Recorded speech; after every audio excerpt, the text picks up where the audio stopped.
사랑하는 가족을 주셔서 온 가족과 더불어 하나님 아버지를 경외하며 늘 기도하며 찬송하게 하시고 믿음으로 살아가게 하시고 건강하고 행복하게 살게 하시는 하나님 아버지께 감사와 찬양으로 예배드리는 성도 여러분에게 하나님의 거진 사랑과 은혜가 여러분의 모든 가족과 심령에게 함께 하시기를 주님의 이름으로 축원합니다. 아멘.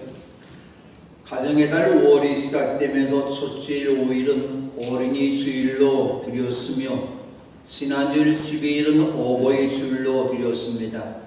말씀처럼 여러분의 가정의 자녀들이 행복한 어린이가 되고 부모님들이 행복한 어버이가 되도록 행복의 꽃을 피우고 열매를 맺으시기 바랍니다. 5월달 보니까 또 재미있는 날이 하나 있는데 5월 21일 날을 부부의 날로 나라에서 정했습니다.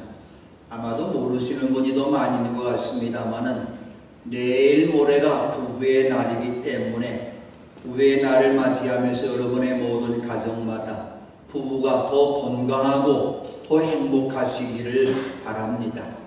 부부의 날을 맞이하면서 아름답고 행복한 부부의 모습이 어떤 모습인지 함께 말씀을 나누면서 여러분의 모든 가정의 부부들이 주님께서 보시기에 행복한 부부들이 되시기를 주님의 이름으로 축원합니다. 아멘. 가정에서 가정의 구성원 가운데서 가장 소중한 사람이 누구일까요? 요즘 사람들은 다 자녀라고 말합니다. 분명히 우리들의 자녀는 우리 가정의 내일의 희망이기 때문에 소중합니다. 어버이일까요? 어버이도 우리의 존재의 근원이기에 곧 우리를 낳으시고 길러주신 분이기 때문에 우리들의 어버이는 매우 소중합니다. 부모와 자녀와의 관계, 형제 자매의 관계를 가만히 보면 피로 맺어진 관계입니다. 그래서 우리들이 이런 말을 하죠. 피는 물보다 진하다 말을 합니다. 인간관계에서 핏줄로 나누지 않는 사람보다는 같은 핏줄로 이어진 사람에게 더 정이 끌리고 사랑하게 된다고 하는 것이죠. 그런데 가족 간에 피로 맺어지지 않는 사람이 있습니다. 어떤 사람일까요? 부부라고 하는 것이죠. 그래 어떤 사람이 이런 말을 합니다. 어머니하고 아내가 물에 빠졌을 때에 구명보트는 하나뿐이 없는데 그것으로 둘 중에 꼭 하나만 구하라면 한 명만 살리라면 많은 사람들이 이고동성으로 어머니를 살려야 된다 그렇게 말을 합니다. 이왕이면 둘 다 살렸으면 좋겠습니다만 많은 분들이 어쨌든 그런 이야기를 하죠. 왜 그런 말을 하십니까? 어머니와 나는 피로 맺어진 관계이고 아내나 남편은 피로 맺어진 관계가 아니고 이혼하면 다른 사람이기 때문에 가장 중요한 사람은 피로 맺어진 부모와 자녀와 형제자매라 그렇게 말합니다. 그럼 부부는 가정에도 제3자일까요? 아니죠. 부부는 피보다도 더 진하다는 것을 알아야 합니다. 부부는 자녀의 피를 만든 어쩌면 창조주와 같은 기술자와 같은 사람이죠. 참 우리 조상님들은 참 지혜로웠던 것입니다. 오늘 촌수를 따질 때 1촌, 2촌, 3촌, 4촌, 5촌 이렇게 쭉 촌수를 말합니다. 부모와 자녀와의 관계를 1촌이라고 말합니다. 형제 자매 사이를 2촌이라고 말합니다.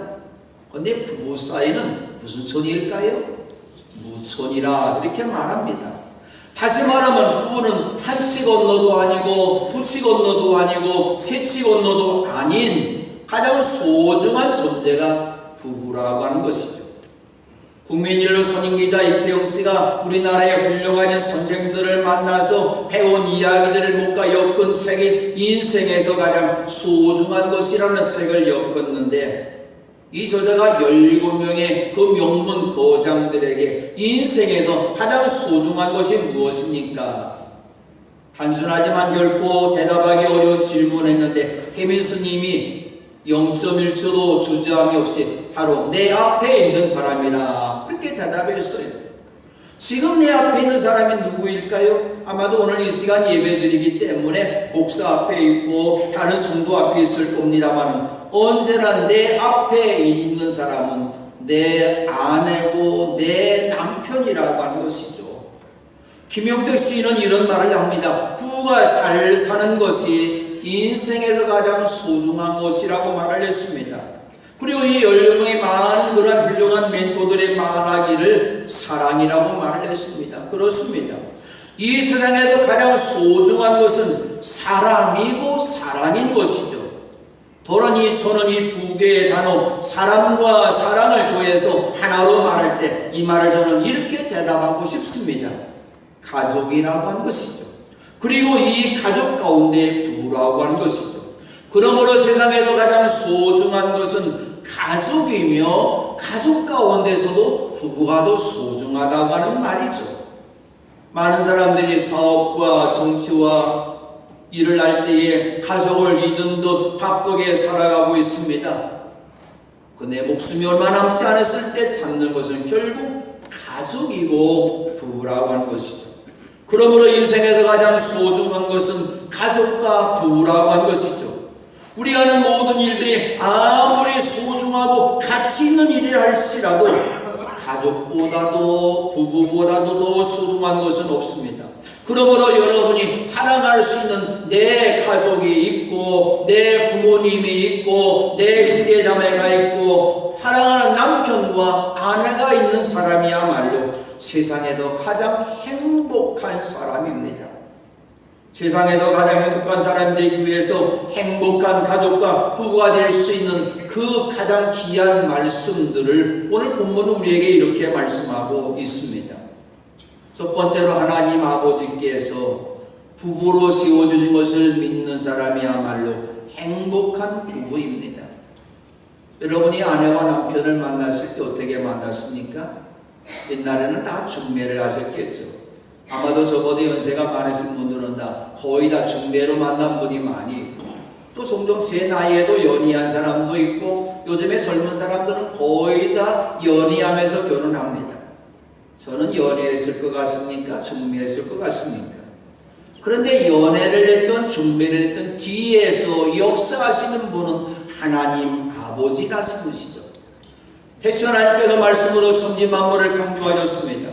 하나님께서 만드신 창조의 순서를 보면 하나님께서 하시는 모든 일은 아주 세밀하고 섬세하고 오묘합니다.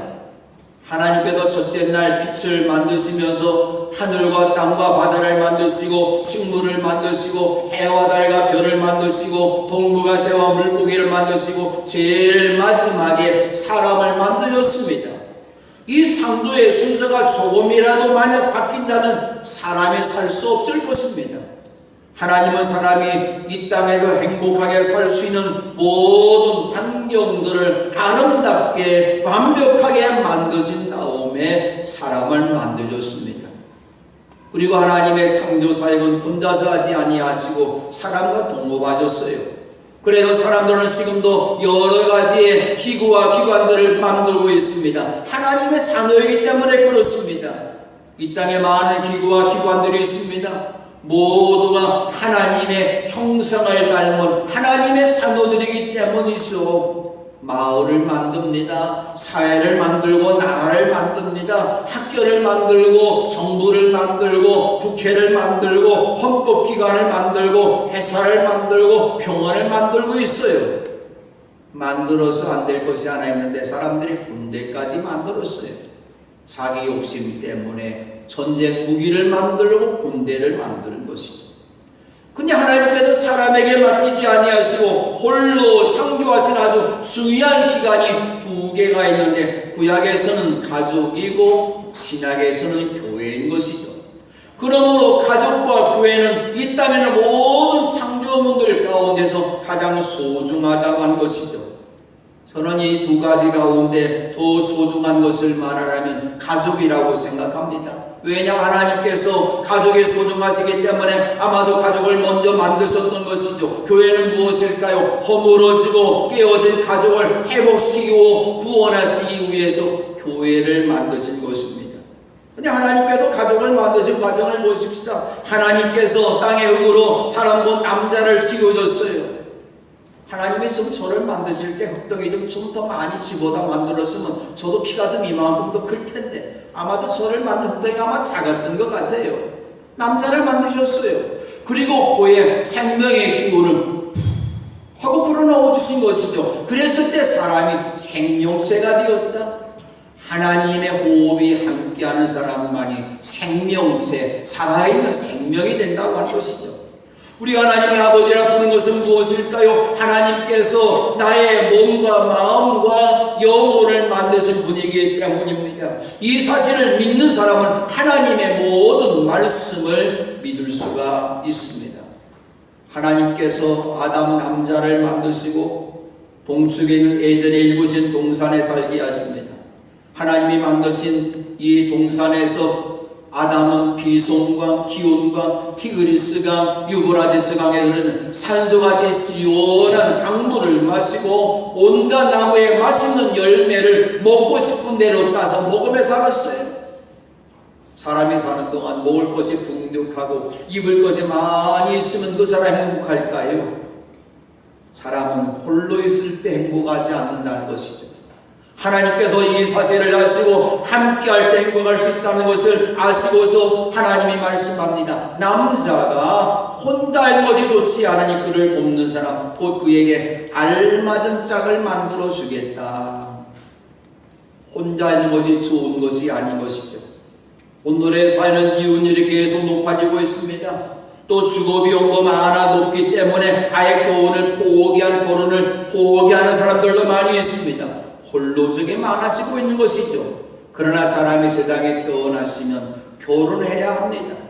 남자든 여자든 홀로는 하나님 보시기에 좋지 않다고 말씀합니다. 아직 결혼하지 못했다면 결혼 위해서 하나님 앞에 기도해야 된다고 한 것이죠. 하나님의 창조 계획 속에는 남자를 돕는 사람, 남자에게 알맞은 자, 곧 여자와 함께하는 이루어야 되는 가족을 하나님께서 계획하셨던 것이죠. 아담을 모든 집짐승과 공중의 새와 들의 모든 짐승에게 이름을 하나하나 붙여주었던 것이죠.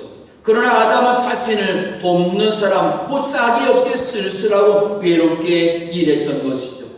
이 모습을 하나님께서 보시면서 그를 돕는 사람을 만들어 주셨던 것이죠. 부부는 무엇일까요? 서로 돕는 사람이에요.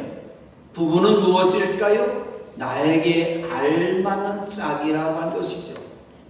어른들이 그런 말씀합니다. 내 마음대로 안 되는 게 딱 하나 있다. 자녀 교육, 자녀 양은 내 마음대로 안 된다. 그런데 부부는 우리들이 함께 살면서 함께 도와가면서 알맞은 짝을 만들어 간다고 한 것이죠. 어쩌면 부모와 자녀 관계보다도 부부의 관계는 더 알맞은 짝, 나와 맞는 짝이라 그런 이야기죠. 그래 하나님께서 돕는 사람을 만들어줬습니다. 서로 도우며 함께 일할 수 있는 사람. 그래서 그 부부가 힘을 합할 때 하나님의 창조 사역을 오늘도 이루어갈 수 있다고 하는 것이죠. 두 번째로 결합해서 한 몸으로 하나가 될 때 행복한 부부입니다. 결혼은 남자와 여자가 하는 것입니다. 근데 요즘에는 잘못된 사람들이 많이 있어요. 어쩌면 병적인 사람인 것이죠. 근데 자기들이 정상적인 사람이라고 말합니다. 남자가 남자끼리 결혼하고 여자가 여자끼리 결혼하고 그건 결혼이 아닌 것이죠. 그건 성서적으로 매우 잘못된 것입니다. 하나님께서 남자와 여자를 만드시고 여자를 남자 앞으로 데리고 오셔서 함께 도우며 살라고 중매도 하시고 인류의 첫 번째 결혼식 주례를 하나님이 하셨던 것이죠. 하나님께서 남자를 통해서 여자를 만드신 그 모습을 보십시다. 첫사람 아담 남자를 깊이 잠들게 하셨어요. 그리고 그 잠든 사이에 하나님이 그 남자의 갈빗대 하나를 뚝 뽑아서 그 자리를 살로 메우셨던 것이죠. 하나님께서 여자를 만드실 때에 아담을 깊이 잠들게 하신 까닭이 있습니다.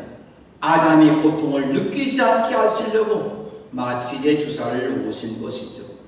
아담이 잠든 사이 하나님께서 남자에게도 뽑아낸 갈빗대로 여자를 만드신 다음에 여자를 남자에게 데리고 줬던 것이죠. 아담은 여자가 만든 과정을 전혀 알지 못했던 것이죠.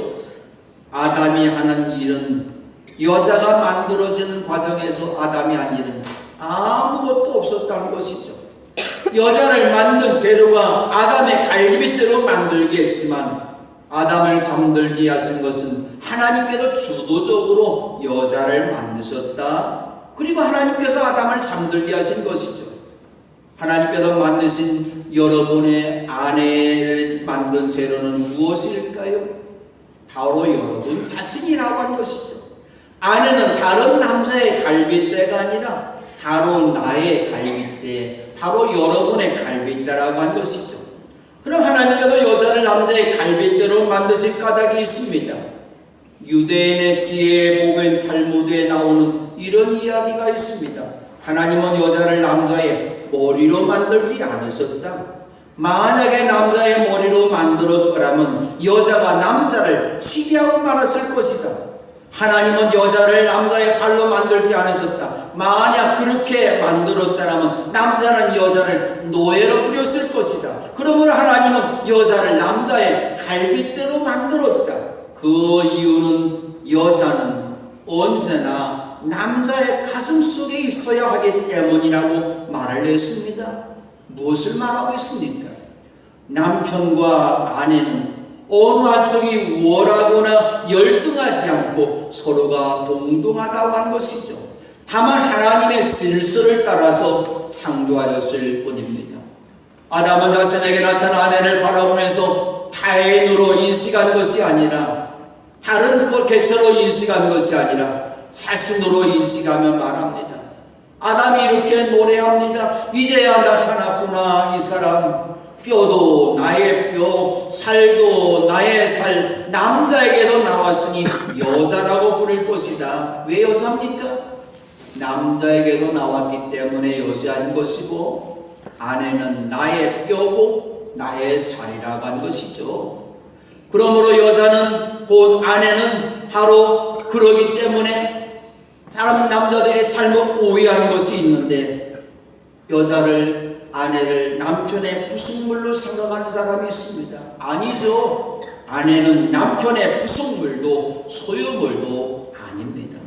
아내는 남편 자신이라고 하는 것이죠. 그러므로 아내는 남편에게 있어서 어느 한 할머니 농담만 진담만처럼 평생 원수가 아니라 평생 가장 소중한 존재라고 하는 것이죠.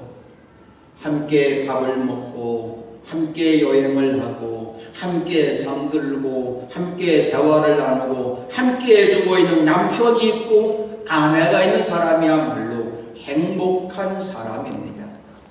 부부는 가정에서 만난 부모와 자녀보다, 형제자매보다 오랜 시간을 함께하는 사람입니다. 제 아버지가 저를 막내둥이로 낳기 때문에 그래도 저는 우리 아버지하고 19년을 함께 살았어요. 그리고 저는 어머니가 저를 늦게 낳으셨지만 그래도 어머니와 거의 40년 동안을 함께 있었던 것이죠. 근데 어머니와 함께, 어머니 품속에 있었던 때는 몇 년 안 돼요. 나 혼자 살다가 결혼해서 아내와 함께 40년 넘게 살고 있는데, 여행 갔을 때 몇 번 빼놓고는 항상 같은 이불 속에 자고 있어요. 무엇을 말합니까? 어쩌면 제 아내는, 여러분의 아내들은 여러분을 낳아주시고 길러주신 부모님보다도, 여러분이 또 낳은 사랑하는 딸과 아들보다도 인생에서 가장 오래 함께한 사람이 부부라고 한 것이죠. 함께 살기 때문에 단점과 부족한 부분이 쉽게 발견됩니다. 그러나 부부는 단점과 부족한 부분을 트집을 잡거나 공격하는 것이 아니라 그 부족한 모습을 보았을 때에 오늘 내가 그 사람 곁에 돕는 필요 있는 것이죠. 바로 내가 그 사람 곁에 존재하는 이유가 바로 여기에 있는 것이죠. 그러므로 부부는 서로의 말과 행동에서 어떤 잘못을 캐는 광산이 아니라 오히려 상대의 가슴 속에 내 사랑을 저축하고 내 행복을 저축해주는 사랑의 은행이어야 된다고 하는 것이죠. 하나님께서 아담과 하와를 만드실 뿐만 아니라 결혼식 주제를 하시면서 어떻게 부부가 살아야 되는지를 말씀해 주셨습니다. 남자는 아버지와 어머니를 떠나 아내와 결합하여 한 몸을 이루는 것이다. 아내와 결합한 남자는 아버지와 어머니를 떠나라고 하는 말씀이죠. 저는 이 말씀을 이렇게 말씀하고 싶습니다. 결혼한 남자에게서 가장 소중한 존재는 부모님보다도 아내라고 한 것이죠. 부모님을 공경하지 말라는 말로 들어서는 안 됩니다. 결혼한 남자는 결혼하기 전보다도 부모님의 말씀 앞에 더욱더 잘 순종하고 공경해야 됩니다. 그러나 남자가 여자와 결혼했을 때에는 아내와 결합하여 한 몸을 이루기 위해서 부모님 밑에 부모님의 보호를 받는 마마보이처럼 되지 말라, 그런 이야기죠. 결혼한 남자는 아내와 결합해서 한 몸을 이루는 새로운 가정을 이루기 위해서 아버지와 어머니를 떠난다고 한 것이죠. 부부관계는 무엇일까요? 많은 사람들이 부부관계를 말하고 있습니다만 저는 그 중에서 월터 트로비스의 말이 너무나 제 마음에 꼭 드는 말입니다. 남편과 아내는 풀로 붙여놓은 종이 두 장과 같다. 풀로 붙여놓은 종이 두 장과 같다. 하나로 붙어있는 종이를 나누려고 한다면 종이는 찢어질 수밖에 없다 말합니다. 그래서 사람들이 이혼을 할 때 아프고 눈물이 나고 불행하게 되고 어쩌면 인생이 깨지게 되는 것이죠. 무릇 하나님께서 짝지어 주신 것을 사람이 나누지 못할지니라. 우리 한번 아멘 하십시다. 아멘. 아멘. 무릇 하나님께서 짝지어 주신 것을 사람이 나누지 못할지니라. 세 번째로 서로를 존중하고 사랑함으로 부끄럽지 않은 삶을 사는 부부가 행복한 부부입니다. 25절에 이렇게 말씀합니다.